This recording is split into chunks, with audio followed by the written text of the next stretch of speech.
ময়মনসিংহের হালুয়াঘাট উপজেলায় একটা ওয়াচম্যানের সাথে এমন একটা ভয়ঙ্কর জিনের ঘটনা ঘটে গিয়েছে, আমি গ্যারান্টি দিয়ে বলতে পারি যেটা দেখার পর আপনার হার্টবিট বেড়ে যাবে। উনি সবসময় রাতের ডিউটিটাই বেছে নেন, কারণ তিনি রাতের বেলা তাহাজ্জুদের নামাজ আদায় করেন। আপনারা ওনার জায়নামাজটার দিকে একটু লক্ষ্য করুন, তাহলে কিছুটা আন্দাজ করতে পারবেন। এটা দেখার পর আপনি কি বুঝতে পারলেন? এটা কি কোনো মানুষের কাজ?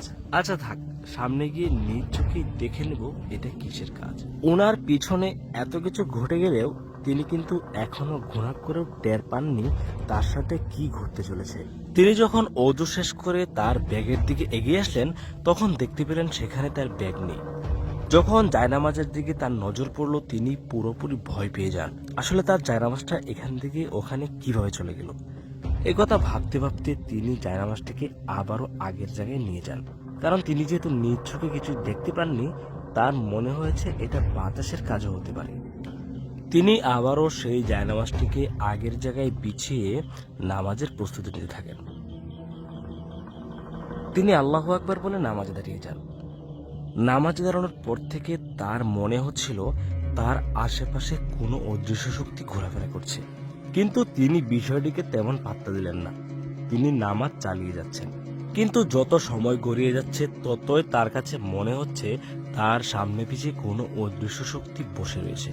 তিনি রুকু থেকে ওঠার সঙ্গে সঙ্গে দেখতে পেলেন তার গামছাটা কোনো একটা কিছু অপর দিকে টেনে নিয়ে যাচ্ছে, যেটা দেখার পর তিনি আর নামাজে মনোযোগ দিতে পারছেন না। এ কথা বলতে না বলতেই তার জুতাগুলো কিভাবে নিজে থেকেই হাঁটছে। মনে হচ্ছে কোনো একটা অদৃশ্য শক্তি তার জুতাগুলো পায়ে দিয়ে এদিক সেদিক ঘোরাফেরা করছে। তিনি বিষয়টা দেখার পর এতটাই ভয় পেয়ে যান, তিনি আর নামাজে মনোযোগ দিতে পারছেন না। আসলে ঘটনাস্থলে সিসি ক্যামেরা না থাকলে আমরা হয়তোবা এমন একটা বাস্তব ভয়ঙ্কর জিনের ঘটনা কখনোই দেখতে পেতাম না। আসলে আমরা যতটুকু বুঝতে পেরেছি, তিনি যদি এইগুলোতে ভয় না পেয়ে নামাজ কন্টিনিউ করে যেতেন, তাহলে হয়তোবা আল্লাহ তাআলার পক্ষ থেকে তার জন্য সাহায্য আসতো। কিন্তু তিনি ভয়ের চোটে ভুলবশত নামাজ থেকে এদিক সেদিক তাকিয়ে নিজের নামাজটাকে নষ্ট করার ফলে জিনেরা তার উপর আরো বেশি চড়াও হয়ে তাকে ভয় দেখানোর চেষ্টা করছে।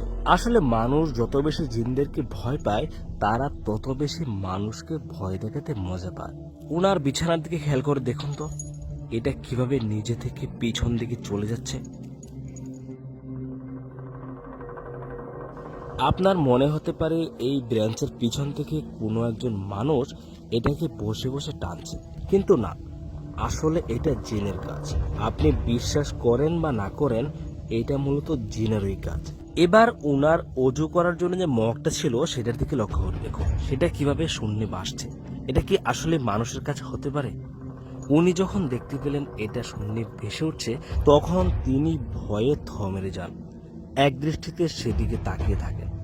তিনি বোঝার চেষ্টা করছেন আসলে এটা কিভাবে শূন্যে ভেসে উঠছে। তিনি ছাড়া যেহেতু আর কেউ সেখানে নেই, তাহলে এগুলো কিভাবে করতে পারে? এই কথা ভাবতে ভাবতে তিনি যখন বুঝতে পারলেন এগুলো অবশ্যই কোনো দুষ্ট জিনের কাজ, তখন তিনি দৌড়ে সেখান থেকে পালিয়ে গেলেন।